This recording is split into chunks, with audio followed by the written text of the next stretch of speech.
Hi dear students and parents, welcome back to my channel. PAF PA partial admission fees కట్టమని అయితే link అయితే open అయిందమ్మా. Link ఇది 23 ఇవాళ 23 నుంచి 27 వరకు మాత్రమే ఈ లింక్ ఉంటుంది. తర్వాత మీ అందరికీ తెలుసు కదా, it's mandatory to pay partial admission fee during 23rd to 27th 25th to avoid the cancellation of the provisionally. మీ సీట్ అయితే క్యాన్సిల్ అయిపోయింది. 27వ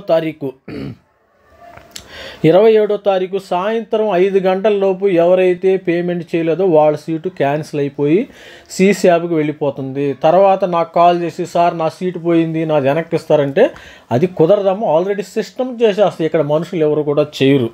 మీ అందరికీ తెలుసు, సిస్టమ్స్ ఆల్రెడీ జోసా సిస్టమ్ అనేది చేసేస్తుంది ఆటోమేటిక్గా. ఇక్కడ మనుషుల యొక్క ప్రమేయము ఏమీ లేదు. సార్ నా సీటు నాకు కావాలంటే ఎట్టి పరిస్థితుల్లో మీ సీటు మీకు రాదు. అందుకని మీరు ఇమ్మీడియట్గా పార్షియల్ ఫీజు పేమెంట్ అయితే చేసేయండి. ఇప్పుడు ఆల్రెడీ ఏంటంటే ఎస్సీ స్టూడెంట్స్ 15,000 అయితే సీట్ యాక్సెప్టెన్స్ ఫీజు కట్టారు. మళ్ళీ ఒక 20,000 అయితే కట్టండి. మొత్తము 35K. ఓసీ ఈడబ్ల్యూఎస్ పిల్లలు మొత్తము ఆల్రెడీ అయితే 30,000 కట్టారు. ఇప్పుడు 45K, మొత్తము 75K కట్టాలమ్మా. ఇది బండ గుర్తు అనమాట. ఆల్రెడీ అక్కడ చూపించేస్తుంది. మీరు ఎక్కువ కట్టాలన్నా కట్టలేరు, తక్కువ కట్టాలన్నా కట్టలేరు. ఆటోమేటిక్గా మీరు పార్షియల్ పేమెంట్ మీరు ఈ లింక్ క్లిక్ చేసినట్టయితే ఈజీగా పే చేయొచ్చు. పార్షియల్ పేమెంట్ చేయటం ఎలా, ఇది చూడండి. ఇక్కడ మీరు అప్లికేషన్ నెంబర్ ఉంది, పాస్వర్డ్ ఇది ఎంటర్ చేసిన తర్వాత లాగిన్లోకి వెళతారు. లాగిన్లోకి వెళ్ళిన తర్వాత లోపల మీకు PAF కట్టమని వస్తుంది. PAF ఎవరైతే కడతారో వాళ్ళ సీటు కన్ఫర్మ్ అవుతుంది. కట్ చేసేసినట్టు భద్రంగా ఉంటుంది. మీరు NITలోకి, IIITలో, GFTలోకి వెళ్ళినంత వరకు కూడా ఆ సీటు అట్లాగే ఉంటుంది, ఇబ్బంది ఏం లేదు. వీళ్ళు కూడా జోసా సీశాబ్లో పాల్గొనవచ్చు. If they are interested to participate in CSAB they can join ఉంటుంది. సీశాబ్లో ఒకవేళ సీటు వస్తే ఈ సీటు పోతుంది, అంతవరకు పోదమ్మా మీకు. ఇప్పుడు మనం ఇది క్లిక్ చేసిన తర్వాత ఎలా ఉంటుందో నా దగ్గర సిస్టమ్ లేదు కాబట్టి ఇమేజ్ ఉంది. ఇట్లాగా సపోజు మరి ఒక స్టూడెంట్ అయితే సీట్ అలాట్మెంట్ ఉంటుందమ్మా. ఇక్కడ download initial, submit willingness, upload documents ఇవన్నీ అయిపోయినాయి.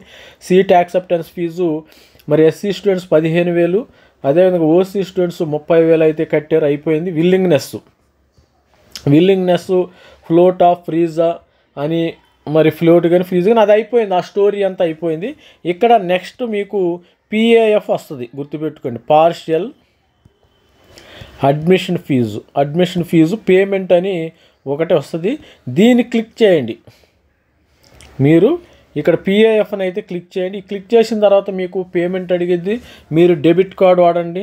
డెబిట్ కార్డ్ కానీ, క్రెడిట్ కార్డ్ కానీ, UPI పేమెంట్స్ కానీ ఏదైనా పేమెంట్స్ వాడి మీ యొక్క పేమెంట్ని ఇప్పుడు ఈరోజు మాత్రమే పే చేయండి. ఈరోజు పే చేస్తే సపోజు లాస్ట్ మూమెంట్లో ఏమైందంటే 23 పేమెంట్, 24 లాస్ట్ డేట్లో ఎవరు పే చేయకూడదు. సపోజ్ 27లో పే చేశారనుకో, అప్పుడు ఏదన్నా పేమెంట్ ఇష్యూ వస్తే ప్రాబ్లం కాబట్టి 27 5 గంటల్లో క్లోజ్ అయిపోతుంది. కనీసం అట్లీస్ట్ 26వ తారీఖు అయినా మీ యొక్క పేమెంట్ అయితే కంప్లీట్ చేసేయండి. కంప్లీట్ చేసి, లేకపోతే అనవసరంగా ఈ సీట్ వెళ్ళి సీశాబ్లో కూర్చుంటుంది.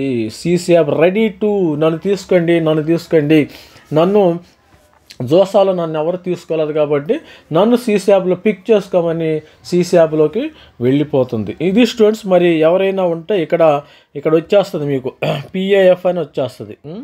పార్షియల్ అడ్మిషన్ ఫీజు పేమెంట్ అని వస్తుంది. ఇది క్లిక్ చేస్తే మీకు వచ్చేస్తుంది. All the best student. ప్రతి ఒక్కరు PAF కట్టండి, మీ సీటు మీరు కోల్పోకుండా ఉండండి, మీ సీటు జాగ్రత్తగా కాపాడండి. All the best. Thank you. Bye.